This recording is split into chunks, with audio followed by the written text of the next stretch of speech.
Mark, can you be quiet while I'm Coach my interview, G. please? Thank you. I know Mark's over there, man. We started already. Chris told me he's going to finish. Y'all started already? Did it start yet? Yeah, it's starting now. Okay, Coach G. You know, we got our director, Khalil Small, here. Flossin Dawson just got up, man. Yeah. He spoke about you. What are some of the things you guys been working on?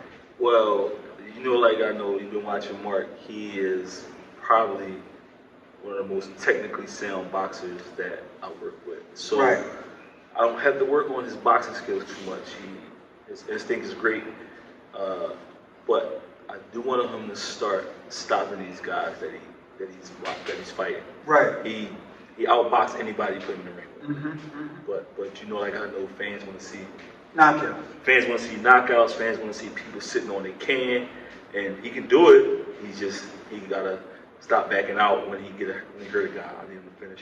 And me and him talk about it all the time. And Okay. I told him he Okay. play with his food too much. Don't play with your Don't play with your food. Yeah. Yep. So physically, you look at Mark, he looks like a middleweight. Yes. So Yes. it's not that he's not strong. He Right. has 5 knockouts. Yes.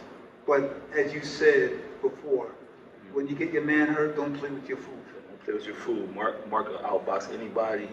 Everybody he's been in the ring with, he hurt. Mm-hmm. And the thing is, when he hurt him, he goes back to boxing instead of going in for the finish. Okay.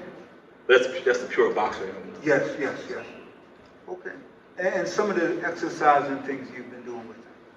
Exercise. That's only thing. Only thing I do right now is during sparring, Right. I make him I stay in the pocket. Okay. Lead. Do your defense in the pocket, counter punch. Mm-hmm. That's where he kind of goes back to boxing by stepping out, getting his range back, because he owns the range. He dominates range in the ring, Mm-hmm. and that's what he feels comfortable with. Mm-hmm. But I need him to stay in the pocket just a little bit longer. I always tell him he come up 2 or 3 punches too short. Okay. You let them 2 or 3 punches go on the inside, he's strong. Guys gonna go to bed. You know what this reminds me of? Remember Erizlandi Lara? Yes. He's such an impeccable boxer that he just outboxed everybody. Yes, he did outbox Canelo and didn't get the decision. Mm-hmm. Later on in his career, people said something to him, and he just started knocking people out. Mm-hmm. that's what I'm trying to get to. He just started knocking folks out. Cause he can. Yes. He can. It's just like one of them things where, you know, when you train growing up and you got them boxing skills, you know, you want to display it. Mm-hmm. But if you can knock somebody out, I mean, I'm not, and by no means am I telling my fighter to chase a knockout. Right. Let it happen. Let it develop. But you could put yourself in position for it to develop if you do certain things in the ring. I look at you, Coach G, and you work with a roster of fighters, amateurs and pros, that have different personality. Yes. No two alike. No two alike. How do you assess them and decide how you're going to work with them? Help me understand their process, man.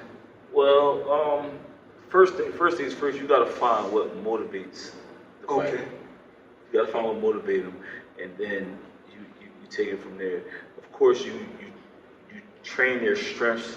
Okay. You train their strengths to be super strong, and then you work on their deficiencies. Okay. So they can look flawless. Mm-hmm. And you know, like I know, there's no such thing as a perfect fight. Mm-hmm. You get in there and you won't get punched. What you do after you get punched is how a coach can motivate you. You know, it's not a lot of punches in boxing. Right. But our job as coaches, we have to see what our fighter good at and help them capitalize. Mm-hmm. Okay. And how do you communicate? Because we see some coaches, and I watch you, man. You have a really great relationship with your fighters. Because I don't yell at them. Okay. I don't yell. Okay. I'm not a yeller. Okay. I give them a look. Okay. And they listen to me. And they know. Listen, I'm not going to yell at you. I'm your coach, not your babysitter. Okay.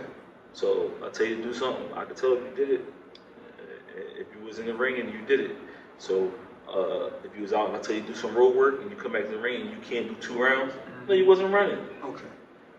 So my thing is, I definitely try to motivate my fighters by putting them in the ring, seeing how they spar, seeing they workouts at the end, and we go from there. So. Besides Mark Dawson, man, you have a budding prospect. It's like we saw it planted as a seed, but it might end up being a light heavyweight. Your son, George Jr., man. How is it working with your son? Hey, listen, that's the best feeling ever. That's the best feeling ever, working with my son, because he's 10 times better than I was. And I tell him that. I say, listen, man, and I tell him all the time, I say, listen, you don't gotta box because I used to do it and I love doing it. And I'm a coach. I'm always love you, but he's like, nah, Dad, I want it. So I'm not forcing him. I'm not living through him. Because he literally want to accomplish more than I accomplished in boxing. So I don't live through him. I just let him be him. He's more athletic than I was. His reflexes is better than mine was. He's faster than me. So when I see him in the ring boxing, like last night he sparred, beautiful. But I've seen him in there with Mark Dawson, man. Yeah, Mark worked with him. Mark worked with him. And you know, Mark, he won a lot of national titles. Yeah. So what he do is Mark come to me afterwards and like, yo, listen, let's talk about it. That's another thing I do with my fighters. I talk to them and I listen to them. Right. It's not my way or the highway. Right. I listen to them, I talk to them, and they respect that. Because at the end of the day, they the ones that are taking the punches. And you gotta listen to them and you gotta respect what they say. Not saying that what they're gonna say is right, but you still gotta take it into account. And you may have some different plans for them, but you still gotta take into account how they feel, how they working out, and different things like that. Well, I couldn't help putting Junior in it since he's over there watching, but next to Mark. So I had to throw that in there, man. But He how actually far? fights Saturday too. He fights Saturday. He fights in Delaware Saturday. So we're about to wrap up. How far do you see Mark going, man? Very talented fighter. Mark can conquer the world. Mark can conquer the world. Like I said, his boxing is brilliant. He can conquer the world. Like I said, he stopped playing with his food. Once he stopped playing with his food and become fan friendly, people gonna want to see him, and it's just gonna gonna explode. He already got a decent following. Yes. And like I said, when we get them fans who don't really know his name, but they seeing him displaying his power, displaying his skill. Well, yeah, Mark gonna take over the world. And what do you want to say to all the welterweights who will be watching this video? Coach G. To all the welterweights, step up or step aside. That's all. Well, folks, there you have it. Coach George G. Man, we say step up or step aside. Shout out to Coach G, man. Thank you. You're doing a fantastic job here with your fight. Take care. All right, coach. You almost cried. But what?